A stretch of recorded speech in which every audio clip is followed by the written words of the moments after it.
এই বছরের আমাদের প্রথম পিকনিক। তো হ্যালো সবাইকে, আজকে আমরা সবাই মিলে করতে চলেছি 2026-এর প্রথম পিকনিক। তো এটা হলো আমাদের পিকনিক স্পট, যেখানে পাতা পড়ে জায়গাটার অবস্থা একদমই খারাপ। তবে এদিকে আমরাও রেডি সমস্ত ক্লিন করার জন্য। আর এইদিকে দেখো আমাদের পিকনিক আর আমাদের মাঝখানে আসা সব জিনিসের কি অবস্থাই না হচ্ছে।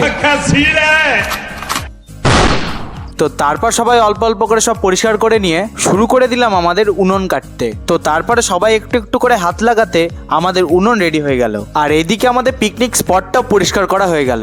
আর এবার পালা লাইট লাগানোর, যেখানে লাইট লাগাতে গিয়ে দেখো অবস্থা কি। আর এদিকে দেখো এরা আবার ডিজে লাইট নিয়ে এসেছে লাগাবে বলে। তো তারপর সমস্ত তারের ব্যবস্থা করে লাইট টাইট সেট আপ করার পর দেখো আমাদের পিকনিক স্পটটা কেমন লাগছে। জায়গাটা যে এতটা সুন্দর লাগছিল সত্যি আমাদের বিশ্বাস হচ্ছিল না। তবে পিকনিক হবে, গান বাজবে না তা কখন হয়, তাই হোম থিয়েটারটাও সেট আপ করে নিলাম। এরপর আমরা চলে আসলাম বাজারে পিকনিকের সমস্ত বাজারটা করতে। আর দেখো বাজার শেষে পিকনিকের জন্য এক ব্যাগ বাজার হয়ে গেল।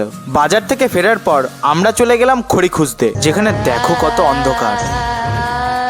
তো অবশেষে আমরা কোনো রকম এই কটা খড়ি নিয়ে তাড়াতাড়ি চলে আসলাম। আর এদিকে আমাদের গানের তালে তালে পিকনিকটা বেশ ভালোই জমে উঠেছে, যেখানে বনফায়ার জ্বালিয়ে বনফায়ারের চারিপাশ দিয়ে ভালোই আনন্দ করছিল সবাই। আর এদিকে আমাদের রাঁধুনি সব রান্নাও কমপ্লিট। তবে বনবুড়িকে নিমন্ত্রণ করতে ভুলে যাওয়ার কারণে আবার গিয়ে আমরা নিমন্ত্রণ করে আসলাম। তাই আগেরবার ভুল হওয়ার কারণে এবারটা সবার আগে বনবুড়ির খাবারটা বেড়ে নিলাম আর চলে গেলাম বনবুড়িকে তার খাবার দিতে। আর এইদিকে দেখো সবাই পুরো রেডি খাওয়ার জন্য, তাই আর সবাইকে অপেক্ষা না করিয়ে খাবারটা সবাইকে পরিবেশন করে দিলাম। তারপর আমরাও বসে গেলাম। তো খাবারটা আর সব সেরে নেওয়ার পর বনফায়ারের সামনে আবার নাচ করতে শুরু করে দিল।